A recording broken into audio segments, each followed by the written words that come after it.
The Virginia Derby is back, but it's different, with a new track surface, a crucial stop on the Kentucky Derby Trail, and a unique track configuration. This is going to be a really interesting race to watch. Oh, and with the defection of John Hancock to the Louisiana Derby, can anyone catch Bob Baffert's Getaway Car?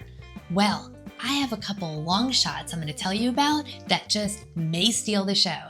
Facts and figures are going to give you the winning edge. I give you the stats, you make the picks. Hi, it's Maura from Trifecta and a little bit extra. And this is the first time Colonial Downs is hosting the 1 1/8 race on the dirt, not the turf. And it's the first time that this race is going to award 50 crucial Kentucky Derby points. Now, I'm going to take you through all 9 horses that are getting in the starting gate to go through that 1 1/8 distance. But here's the kicker. It's a one-turn race. That means pace and position are going to mean everything. Now, I get it. Bob Baffert's Getaway Car, clear favorite in this race. Clear one to beat. But I do have a couple long shots that I think we should look at a little bit deeper. You don't have time to go through all 9 horses? That's okay. I'm a podcast now on YouTube Music. Take me anywhere you want to go. Or slide to the horse you're most interested in because I have timestamps below. Now let's get started with the number 1 horse, Calling Card. Starting with the number 1 horse in the Virginia Derby, it's Calling Card, trained by Mike Maker and ridden by Luan Machado. And together they have a 25% win rate. Now this horse has had 6 career starts, 3 times on the board, a win, a place, and a show. He began his career on the turf and came in second in a 1 16 race. First time on the dirt, $75,000 maiden race, eye-catching result. Finishes 17 lengths ahead of everyone else.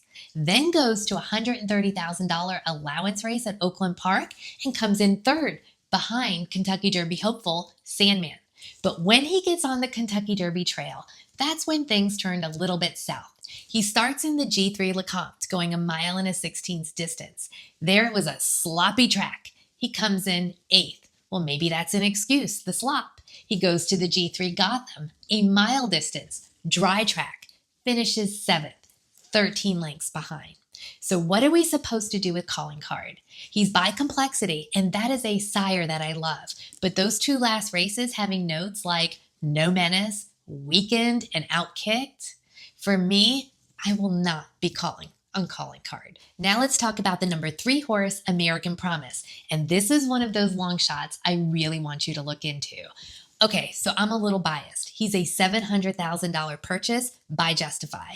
And Justify is one of my favorite horses. But I am going to make an argument for this horse. He's a half-brother to Hoosier Filly, and he's trained by the Hall of Famer Dwayne Lucas. If you want a horse with experience, he's got it. 8 starts, 3 times on the board. A win, a place, and a show. And he's one of 4 horses in this race who's gone this 1 1/8 distance. And that's key when you're looking at these 3-year-olds. His one and only win came at Oakland Park, a 1 16 distance on a muddy track. He went gate to wire. Now this horse, if he's on or near the lead, he's going to do really well.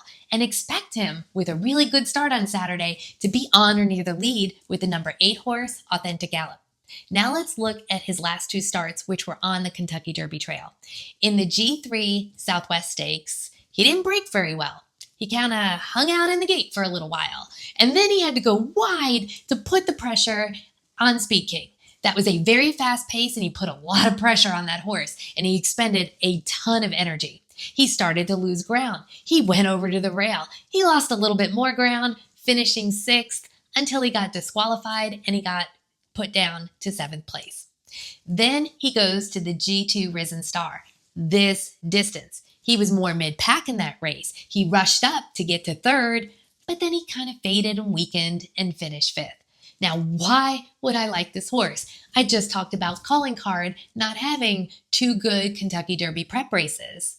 Well, that speed rating in the G2 Risen Star, that puts him squarely in the mix with the contenders here. And he had an excuse in the Southwest Stakes. Oh, and by the way, he's a very young 3-year-old. He was born in May. So that means he needs a lot more time to mature versus some of the other horses. And he may be on the upswing. I like that he has D. Wade Lucas calling the shots. I like that speed rating. I like the fact that he has experience at this distance, and he's got some really solid workouts going into this race. So I'm going to give the number 3 horse, American Promise, another look. Now let's talk about the number 4 horse, Omaha Omaha. And this horse is going to be flying in late at the end. He's trained by Michael Gorham and will be ridden by Raul Mina. And he has something the other horses don't have, the highest late pace rating, which means if it gets super hot at the front, you better expect this horse to be coming down the stretch, passing all those tired horses. In fact, 6 starts, 5 times on the board. 2 wins, 1 place, 2 shows. That consistency is key. His last win was in a $49,000 allowance race at Laurel on a muddy track. He was dead last, 9 to 10 lengths back, somehow manages this monster rally, passes all the other horses, and finishes first. Then he goes to Aqueduct. He's in the Jerome, going a mile distance. Again, 9 to 10 lengths back. It was like he was in another country. Monster Rally finishes second. Then goes into the Withers, a mile and an eighths distance. This distance. Same story, all the way in the back, and somehow manages to hit the board third. This horse has improving speed. He's got tenacity. He somehow manages to always hit the board with that closing speed. And he's got Raul Mina aboard, who's been aboard him all 6 tries. Big threat to hit the board on Saturday. Next up, we have the number 5 horse, Studlydoright. Trained by John Robb, he'll be ridden by Xavier Perez. 9 career starts, 3 wins, 2 places. He started his career strong, winning both of his first races. Then he steps up to Graded Stakes Company. He goes into 2 Graded Stakes races at Saratoga. First the Sanford, 6 furlongs. Does really well, finishes second. The Hopeful, however, going 7 furlongs, he hit the gate, he gets bumped, unfortunately finishes 7th. Goes to the Laurel Futurity, again some talent, finishes second. Then goes into the Nashua Stakes and gets his first stakes win. The problem with Studlydoright, however, is we haven't seen much improvement since then. In his 3 Derby prep races, he just really hasn't stepped up. In the G2 Remsen, going a mile and an eighths distance, he looked poised to strike, but he lost momentum and finished 4th. Then he goes to the Jerome, a mile distance. He started wide from post position 7, kind of weakened, and finished 4th. Then he goes to the John Battaglia, a mile and a 16th distance.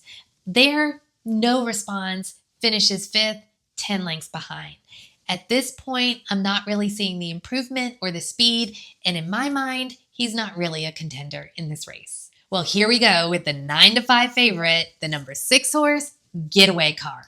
He's trained by Bob Baffert and will be ridden by Irad Ortiz Jr. He's a $700,000 purchase by Curlin. This horse has it all. He's got the speed, he's got the talent, he's got the connections, he's got the right sire, and with 7 starts, 3 wins, and 2 places, he's got some really good experience. Oh, and by the way, he is the class of the race with 5 Graded Stakes races. But here's the key stat.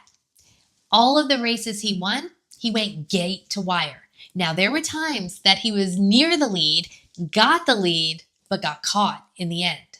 So is he going to be on the lead going gate to wire in this race with Authentic Gallop and American Promise? Let's look at his biggest races. In the G1 Del Mar Futurity going 7 furlongs, he got to the lead. He set a blazing hot pace, 21 for the first quarter, 44 for the half. He then had to duel with stablemate Gaming, and unfortunately, he finished 4th. In the G1 American Pharoah going a mile and a 16th at Santa Anita, again, he had a really good and fast start. He locked up with stablemate Citizen Bull. It was a reasonable pace, but he couldn't reach Citizen Bull, and he finished 2nd. In the G1 Breeders' Cup Juvenile race, he sat behind both of his stablemates, Citizen Bull and Gaming, and couldn't catch him, finishing 4th. Then he goes to the Los Alamitos Futurity. It looked like he was home free, but journalism ran him down, even though he was increasing speed at the end. And he finishes 2nd. His last effort was in the Sunland Park Derby going a mile and a 16th, and that was his grittiest effort yet. He got to the lead. He had to duel Caldera, and Caldera took the lead from him, but he fought back, and he wins by a nose. And that effort gives him the best speed figure. Can he get the distance? He's by Curlin. Curlin got this distance and longer, and so did his top progeny, Vino Rosso, Exaggerator, and Keen Ice. So for me, the distance isn't the question. The question's going to be what happens if he doesn't make the lead. Is he a top contender? Absolutely, he's got it all. But is he unbeatable? Now let's talk about the number 7 horse, Rapture, the wild card in the race. He's trained by Brad Cox, and he'll be ridden by top rider Flavian Pratt. And together they have a 38% win rate, which is just unbelievable. Here's the kicker about Rapture, though. He's only had 2 starts, and both of them have been maiden races, but they've been super impressive. He debuts in a $60,000 maiden race going a mile at Gulfstream Park, and there he broke from the rail. He was patient. He was in second. But then he took the duel to Vassimo, and they dueled down the stretch, and he only lost by a length, and that was a very solid effort. Then he goes to a $110,000 maiden race at Oaklawn Park. He gets up to second place. He waits until that far turn, and then he grinds away at the 27-1 long shot in front of him. But by the time he got to the lead, he just drew off and wins by 6 lengths. Very impressive. Here's what we need to consider. In that race, Lasix on. In this race, Lasix off. The horse he beat, he regressed next time out.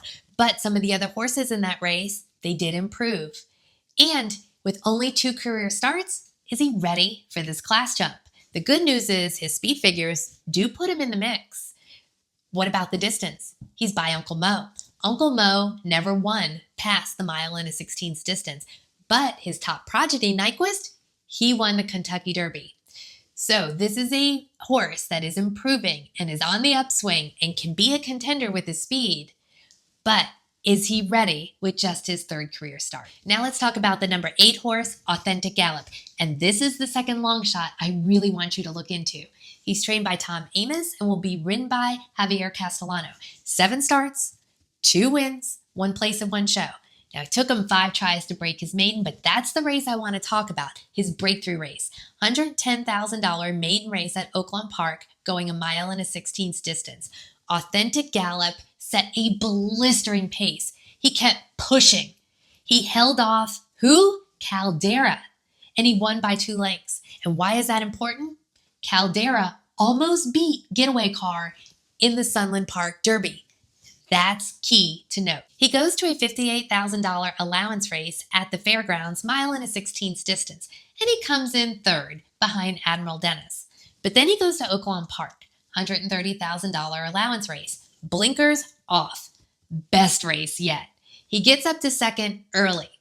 He is pushing, then goes into the stretch. He begins to duel all the other horses down the stretch. He splits his foes, gets to the lead, and wins. So what stands out? His speed is improving, and that's something you want to pay attention to. And that last race puts him right in the mix with the other contenders. Blinkers stay off, and he's a fighter. And I love that fighting spirit about him. Can he get the distance? Well, he's by Authentic, and Authentic won the Kentucky Derby, but none of his progeny yet has gone beyond a mile and a 16th distance. If Authentic Gallop continues to improve, he's very dangerous on Saturday. The number 9 horse is Render Judgment, and this is your 2024 Kentucky Derby winning team, Kenny McPeek and Brian Hernandez Jr. 5 starts, 1 win, 1 place, and 1 show. His last races were all Derby prep races, and unfortunately, he's only been able to manage 3rd. In the G2 Kentucky Jockey Club, going a mile and a 16th distance at Churchill Downs, he sat off the pace but never really fired and finished 5th. Then he goes into the Gun Runner, mile and a 16th distance at the fairgrounds. He stumbled poorly at the start and finishes 3rd behind Built and Magnitude. Then comes the Risen Star, also at the fairgrounds, but this distance. Unfortunately, he was never really in the game and finishes 8th. Now, Kenny McPeek says just throw that race out. The winners, they all hugged the rail, and the outside that day was like quicksand.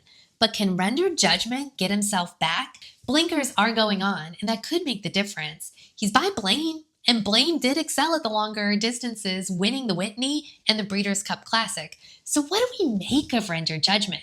I mean, is it in Kenny McPeek we trust? Do we give this horse another shot at getting on the Kentucky Derby Trail? And finally, we have the longest shot on the board, 30-1, the number 10 horse, Georgia Magic. Trained by Raymond Handel, he'll be ridden by Sheldon Russell. The one and only win was a $90,000 maiden race going 6 furlongs on a good surface. Since then, it's been rough. He steps up and goes to the Jerome Stakes going a mile, but there he finishes 6 out of 7. Then he drops in class to an allowance race and again comes up empty. The one positive, he has a bullet workout going into this race. For me, he's outclassed, hasn't really been proven at this level or the distance, and it's a pass for me. Now it's time to tell me who you like in the Virginia Derby. Drop me a comment below. I really want to hear from you. Hit like, hit subscribe, never miss out on my Kentucky Derby coverage. I hope you all have a wonderful time either watching or going to this historic Virginia Derby. But most of all, sashay away with your money. Until next time, cheers.